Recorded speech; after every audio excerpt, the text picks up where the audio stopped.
92.7 big FM पर आप सुन रहे हैं यादों का idiot box with Nilesh Mishra season 4। कहानियां जिनमें आप मिलते हैं खुद से। दोस्तों, मैं आपको सुनाने जा रहा हूं अपनी मंडली के सदस्य मंजीत ठाकुर की लिखी कहानी एक मुट्ठी मिट्टी। सिड हवाई जहाज की खिड़की से नीचे झांक के देखने की कोशिश कर रहा था। सूरज आसमान में तिरछा होने लग गया था। दोपहर से ही सिड कभी अपनी सीट पे बने स्क्रीन में उभरते नक्शे पे हिमालय तो कभी भारत को निहारता और कई दफा बच्चों की तरह अपनी विंडो सीट से आंख लगा के नीचे जमीन देखता। नीचे की जमीन कभी हरी, कभी भूरी और कभी धूसर नजर आ रही थी, ठीक वैसे ही जैसी गूगल अर्थ पे सर्च के दौरान दिखती है। धीरे धीरे सूरज लाल हो गया और आसमान में बादल के रुई जैसे ढेर सफेद से सुनहरे रंगों में बदल गए। सारा आसमान सोने की खदान बन गया। अंधेरा घिरते ही अब नीचे चमचमाती चमकती दिल्ली नजर आ रही थी। लगता था किसी महाराजा का हीरे जवाहरात से जड़ा मुकुट हो। उसका विमान बस थोड़ी ही देर में उतरने वाला था। सीट बेल्ट बांधने की हिदायतें आ गई थीं। बाहर का तापमान 8 डिग्री सेल्सियस है। एयर होस्टेस की मीठी आवाज कानों में गूंजी थी। जर्मनी से भारत का उसका ये सफर उसके जन्मदिन का तोहफा था। कल ही तो था उसका जन्मदिन। पापा ने यही गिफ्ट दिया था इस बार, जर्मनी के शहर बॉन से नई दिल्ली का टिकट। टिकट देते वक्त पापा की आंखें भरी थीं, आवाज रुंधी थी। ये लो अपने जन्मदिन का तोहफा। पीछे मॉम खड़ी थी। जन्मदिन का यही तोहफा तो चाह रहा था वो। सिड का दिल न कॉलेज में लगता था न किताबों में। उसकी गर्लफ्रेंड सना भी पूछा करती थी हमेशा, क्यों परेशान है वो इतना। सिड जब भी अपने माँ बाप को देखता, अपने खानदान के किसी भी शख्स या हमउम्र लड़के को देखता, उसे अपने उनसे कुछ अलहदा होने का एहसास हो जाता।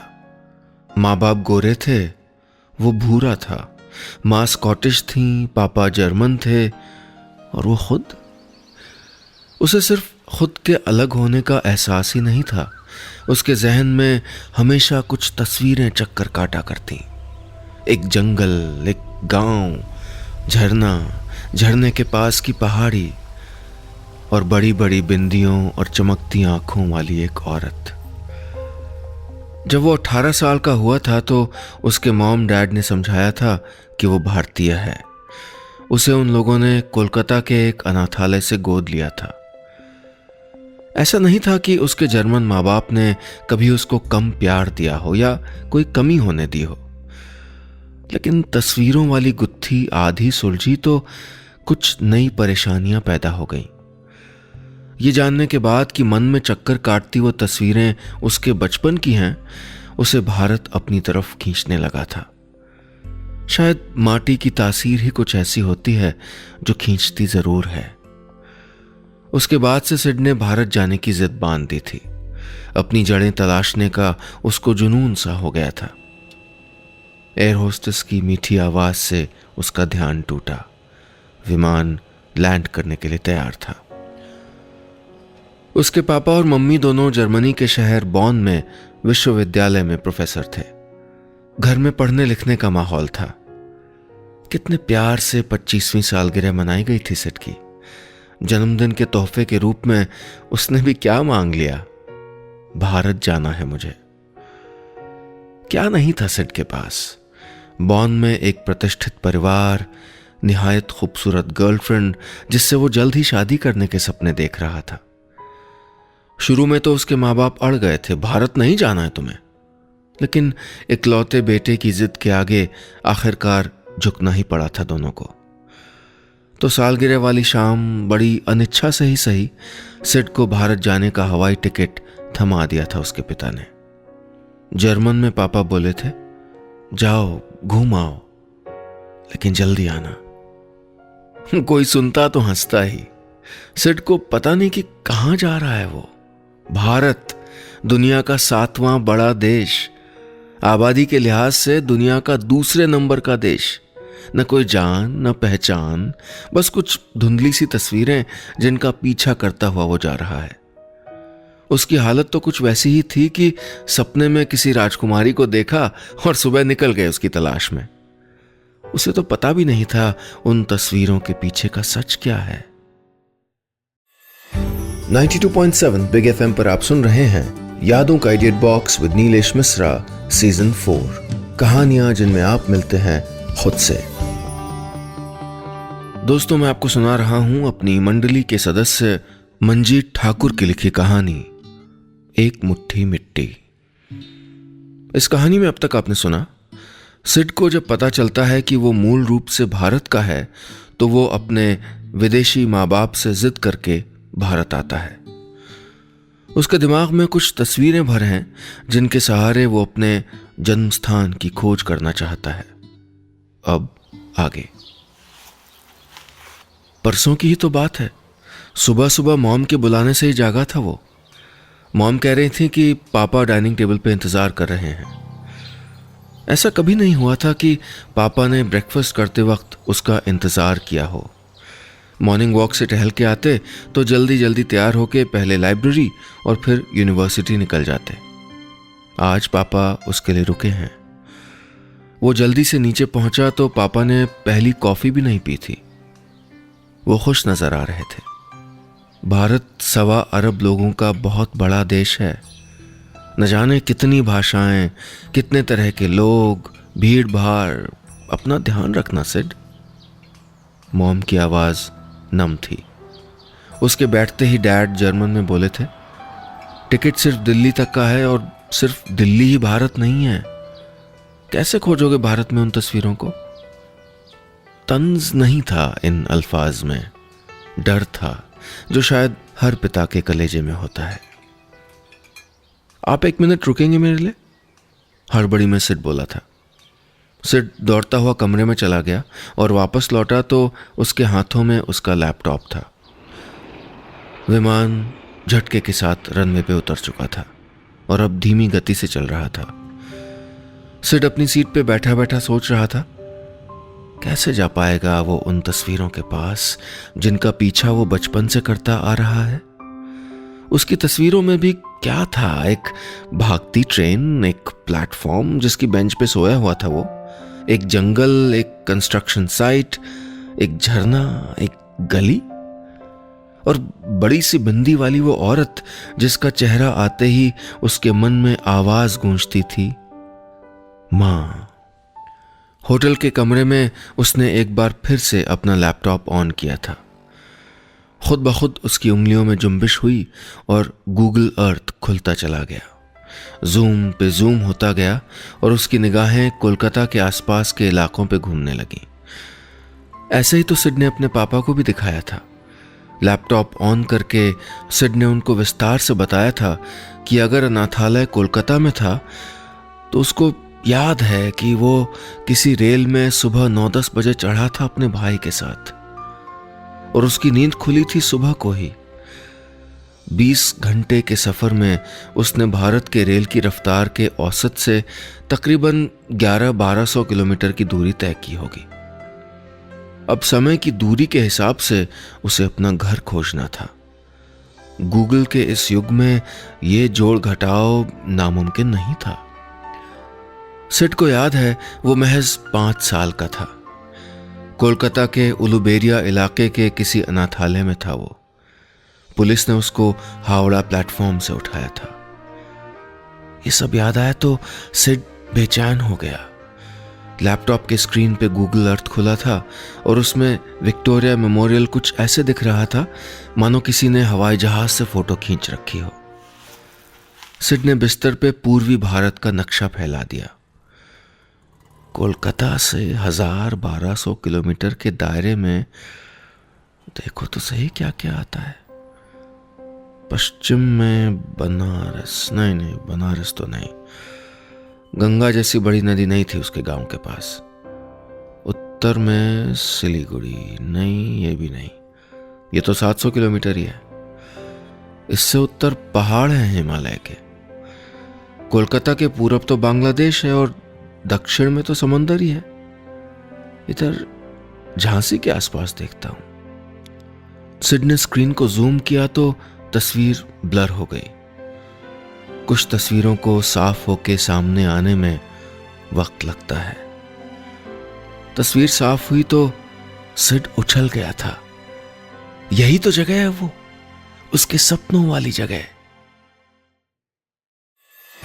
92.7 बिग एफएम पर आप सुन रहे हैं यादों का edit box with Nilesh Mishra season 4, कहानियां जिनमें आप मिलते हैं खुद से। दोस्तों, मैं आपको सुना रहा हूं अपनी मंडली के सदस्य मंजीत ठाकुर की लिखी कहानी एक मुट्ठी मिट्टी। इस कहानी में अब तक आपने सुना, सिड अपने असली जन्मस्थान की तलाश करने भारत आया है। अब गूगल के जरिए इस तलाश को अंजाम दे रहा है। अब आगे। सिड ने खिड़की से पर्दा हटाया। सामने रिज की हरियाली नजर आ रही थी। उसके बचपन के गांव में इससे कहीं ज्यादा हरियाली थी। सिड को अपनी जड़ों की तलाश थी, लेकिन कुछ सूत्र जोड़ने बाकी हैं। उसको याद है कोलकाता का वो अनाथालय। बमुश्किल महीने भर रहा था उसमें, या शायद उससे भी कम। कल सुबह होटल वालों ने उसके लिए ट्रैवल एजेंट के जरिए एक कार का इंतजाम कर दिया है। उसे ग्वालियर जाना है। नहीं, ग्वालियर नहीं, उसने अपनी डायरी में नाम देखा जगह का, उससे भी आगे। पहले झांसी, फिर टीकमगढ़, और फिर उसी के आसपास कोई जगह है बमीठा।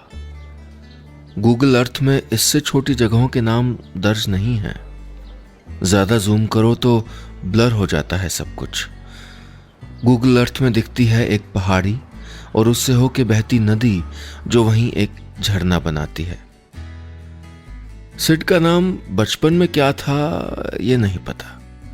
क्या पता राजू या रामू जैसा ही कुछ रहा हो। सिड नाम उसको जर्मनी जाने पे मिला था। अगली सुबह सिड के लिए एक गाड़ी तैयार थी। वो दिल्ली से परी चौक तक गाड़ियों की रेलमपेल देखता रहा। हर गाड़ी को हॉर्न बजाने का शौक है। 2 दशक तक जर्मनी में रहने के बाद वो भारत के तौर तरीके भूल गया था, लेकिन वो अब भी बहुत कुछ नहीं भुला पाया था। उसे जरा भी याद नहीं कि कैसे पूरा दिन सफर करके वो शाम को ग्वालियर और फिर उससे आगे झांसी पहुंचा था। झांसी पार करते ही बेतवा नदी पे बना पुल और नदी में डूबता सूरज। बरुआ सागर गुजरा, फिर टीकमगढ़ भी। पन्ना के रास्ते में आगे एक राह विश्व प्रसिद्ध खजुराहो की ओर मुड़ जाती थी। पूछताछ करने पे पता चला कि बमीठा तो यही है। उसे कुछ याद नहीं। गूगल अर्थ की तस्वीर उसके बचपन की धुंधली यादों से मेल तो खाती थी, लेकिन खोजता हुआ वो जिस जगह पहुंचा था वो जगह ये तो नहीं थी। वो चाय की दुकान पे बैठ गया। चाय वाले से उसने पूछा भी, इधर कोई झरना है आसपास? अपनी उबलती चाय में चम्मच घुमाते हुए चाय वाला इतना ही बोला था, झरना? झरना तो नहीं है साहब को इधर। सिड परेशान हो गया। अब क्या करे? कहां 7 समंदर पार जर्मनी से माँ बाप से जिद करके आया है और इन टूटे फूटे रास्तों की धूल फांक के यहां तक पहुंचा। तो क्या गूगल ने उसको धोखा दिया था, या उसकी बचपन की यादें महज एक तिलिस्म हैं, बस एक दिमागी फितूर? अपनी उलझन को उसने ईश्वर के हवाले कर दिया था। कैथोलिक, हिंदू या मुस्लिम, हर धर्म के खुदा से, हर मजहब के ईश्वर से उसने अपनी व्यथा कह दी थी। कोई उसकी मदद क्यों नहीं करता? क्या उसकी खोज अधूरी रह जाएगी? कहीं 7 समंदर पार से आके भी नाकाम हो गया तो? 92.7 बिग एफएम पर आप सुन रहे हैं यादों का edit box with Nilesh Mishra season 4, कहानियां जिनमें आप मिलते हैं खुद से। दोस्तों, मैं आपको सुना रहा हूं अपनी मंडली के सदस्य मंजीत ठाकुर की लिखी कहानी एक मुट्ठी मिट्टी। इस कहानी में अब तक आपने सुना, सिड गूगल अर्थ पे अपनी जन्मभूमि को तलाश करता है। वो अपने गांव के नजदीक तक तो पहुंच जाता है, लेकिन उससे आगे का नक्शा गूगल पर भी नहीं। सिड पशोपेश में पड़ जाता है। अब आगे।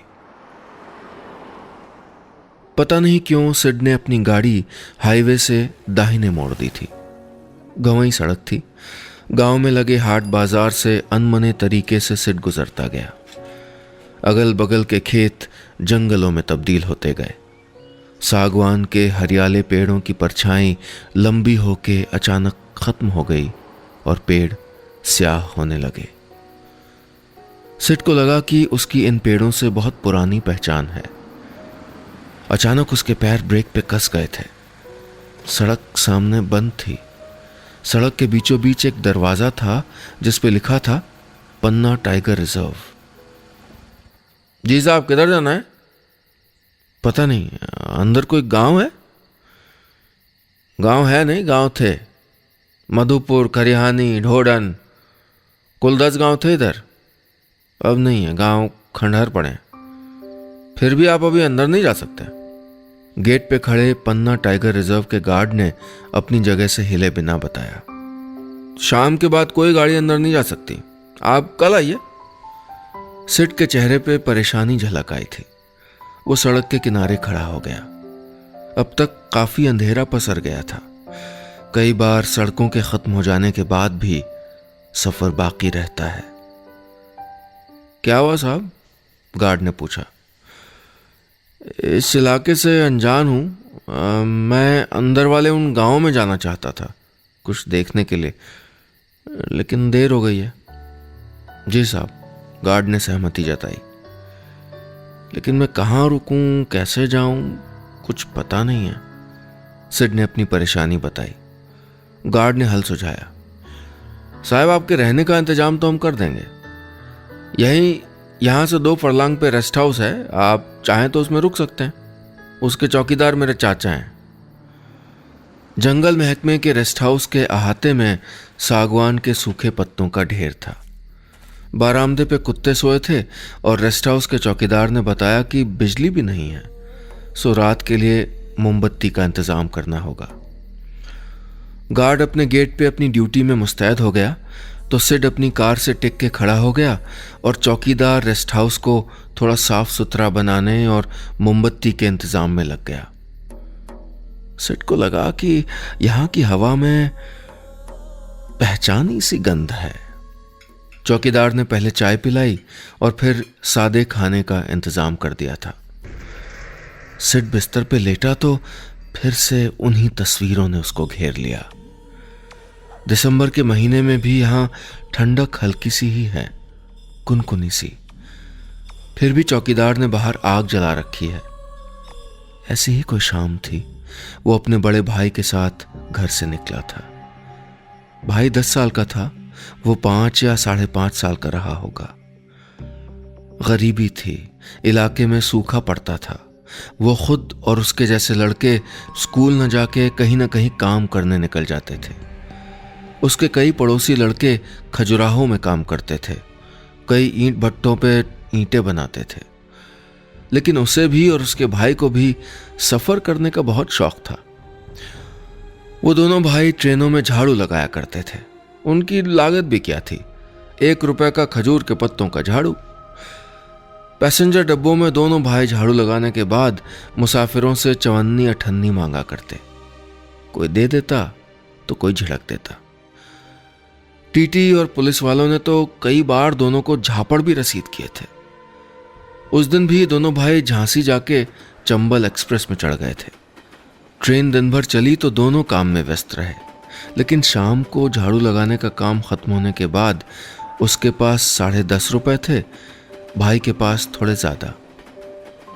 दोनों भाई थक के 2 डब्बों को जोड़ने वाली जगह पे सोए तो साथ थे, लेकिन अलस भोर में जब हावड़ा आ गया और वो उठा तो उसने देखा कि भाई साथ नहीं था।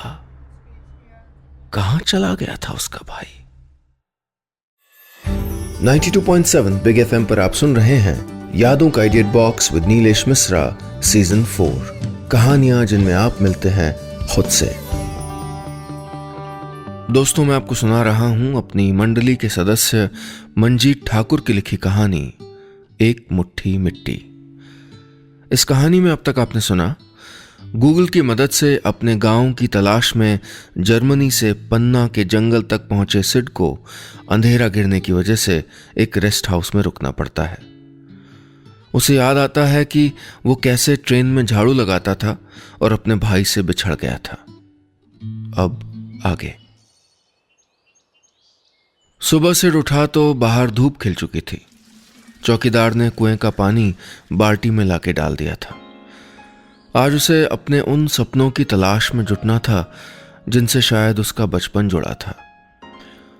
सिड को लगता था कि जर्मनी में उसके माँ बाप के पास का ठीक ठाक पैसा, ठीक ठाक शोहरत और विद्वान के तौर पे कमाई गई इज्जत सब तराजू के एक पलड़े पर, और उसके बचपन के वो आधे अधूरे धुंधले दिन सब दूसरे पलड़े पर। बचपन में यही दिन उसकी जड़ें थीं और 25 साल के सिड को लगता था जड़ से उखड़े लोग कहीं के नहीं होते। अब उसकी गाड़ी पन्ना टाइगर रिजर्व के गंगऊ बांध वाले दरवाजे के ऐन सामने आके खड़ी हो गई थी। प्रधानमंत्री ग्राम सड़क योजना वाली 10 फुटिया सड़क ठीक ठाक सी ही थी और उसी गेट के साथ खत्म हो रही थी। उसके आगे लाल रंग की मिट्टी, पत्थरों के छोटे बड़े टुकड़े, हवा के साथ इधर उधर उड़ते सूखे पत्ते। अभी तो दिसंबर का ही महीना था और पन्ना का ये जंगल यूं अध सूखा सा लगने लगा था। कार के टायरों के नीचे की जमीन और सख्त और अधिक ऊबड़ खाबड़ हो गई थी। कार फुदक फुदक के चल रही थी।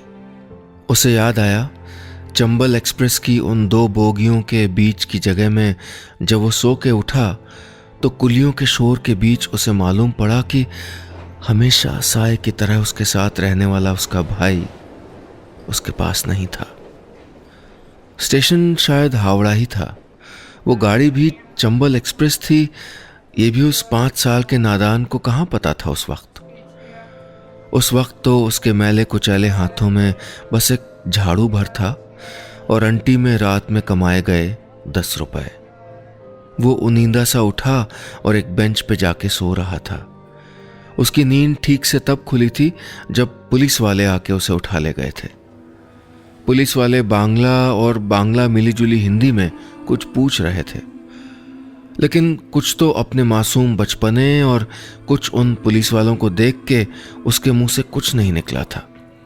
पता भी कहाँ रहा होगा 5 साल के उस लड़के को। उस वाकये को 20 बरस बीत गए। कार को एक जोर का धचका लगा। सिड का सर कार की छत से टकरा गया था। जंगल में हिरनों के कुछ बच्चे चौकड़ियां भर रहे थे। इनमें से कोई अपने झुंड से बिछड़ जाए तो? सिड सोचता रहा। अनाथालय का क्या नाम था यह भी याद नहीं सिड को। कुछ दिन बाद 2 गोरे आए थे। पहली ही नजर में सिड उनको भा गया था। उस महिला की आंखों से आंसू निकल पड़े थे। सिड को कानूनन गोद ले लिया गया था। 5 बरस का सिड जर्मनी चला गया था हमेशा के लिए, लेकिन उसके जहन में कुछ तस्वीरें अमिट छाप बन के रह गईं। कच्चे मकानों वाला उसका गांव की वो गलियां, वो झरना और बड़ी बिंदियों वाली मां। न जाने कहां गई वो मां, कहां ढूंढे अपनी मां को, अपने उस खो गए भाई को। 92.7 बिग एफएम पर आप सुन रहे हैं यादों का idiot box with Nilesh Mishra season 4, कहानियां जिनमें आप मिलते हैं खुद से। दोस्तों, मैं आपको सुना रहा हूं अपनी मंडली के सदस्य मंजीत ठाकुर की लिखी कहानी एक मुट्ठी मिट्टी। इस कहानी में अब तक आपने सुना अपना गांव खोजने जर्मनी से भारत के जंगल तक पहुंचे सिड को याद आता है कि किस तरह हावड़ा जाते वक्त वो भाई से बिछड़ के अनाथालय पहुंच गया था और जर्मनी का एक दंपत्ति उसको गोद लेके जर्मनी ले गया था। भारत आके भी उसकी तलाश पूरी होगी या नहीं, ये बड़ा सवाल है। अब आगे। जंगल के एक मोड़ पे अचानक झटके के साथ कार रुक गई। आगे रास्ता बंद है का बोर्ड लगा था। बाघों की गिनती करने वाला एक बुजुर्गवार गार्ड उधर घूमता निकल आया। सिड ने पूछा था, आगे रास्ता किधर है? गार्ड ने हैरत से बताया, बाबू उधर कोई रास्ता नहीं जाता है, आगे तो बांध है, दोधन बांध। वहां से एक लंबी नहर निकलती है और केन के पानी को बेतवा नदी में जाके डालती है। लेकिन यह बांध? सिड कुछ असमंजस में था। गार्ड को शायद उसका पशोपेश में पड़ना समझ में आ गया था। कितने दिन बाद आए हो बाबू? गार्ड अब हिंदी से बुंदेलखंडी में उतर आया था। 20 साल। तब भी कोई 20 साल पहले यहां बांध का काम शुरू हुआ था। खेत, जंगल, टीले, गांव सब पानी में डूब गए। कोई झरना था इधर, उस तरफ? सिड ने अंदाजन इशारा किया था। नहीं, उधर तो नहीं। हाँ, थोड़ा आगे था, मधुपुर के पास। काफी ऊंचाई से पानी गिरता था, शीशे जैसा साफ पानी। लेकिन सब बांध के पेट में चला गया।